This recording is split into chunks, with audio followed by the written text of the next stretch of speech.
बिस्मिल्लाहिर्रहमानिर्रहीम। इरमा ज़ातिल इमाद, इरम स्तूनों वाला शहर, या ज़बान आम में सिर्फ इरम, अरबी में इरमा ज़ातुल इमाद और अंग्रेज़ी में अबर इरम या इरम ऑफ दी पिलर्स कदीम अरब कौम आद के मरकज़ी शहर का नाम था। ये शहर तूफ़ान नूह के काफ़ी बाद बसा और ज़बरदस्त तरक्की कर गया।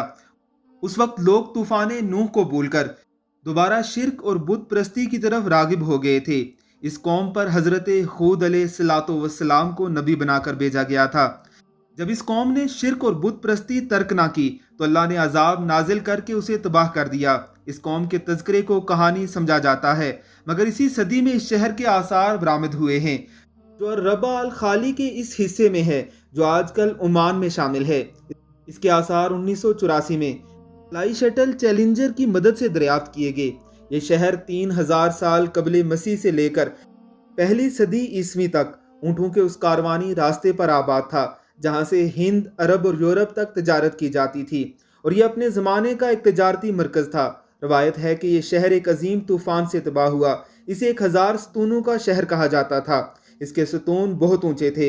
इरम नाम लिया जाता है शद्दाद की जन्नत का, जिसका जिक्र कुरान की इस आयत में है कि इरमा ज़ातिल इमाद, इरम के सतूनों वाला।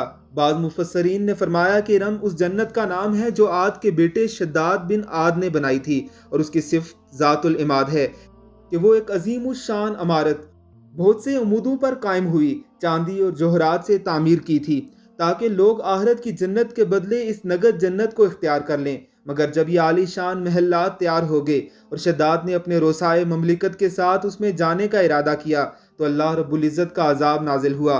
ये सब हलाक हो गए और वो महलात भी मस्मार हो गए। शद्दाद ने जन्नत का जिक्र सुना तो कहने लगा कि मैं ऐसी जन्नत बनाता हूँ। इसने अदन के किसी सहरा में इरम शहर 300 साल में बनवाया। इसकी उम्र 900 साल थी। ये बहुत बड़ा शहर था।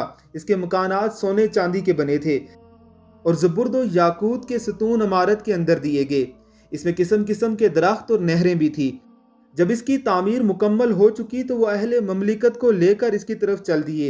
जब एक दिन रात का सफ़र रह गया तो अल्लाह ने उन पर आसमान से चीख भेजकर हलाक कर दिया।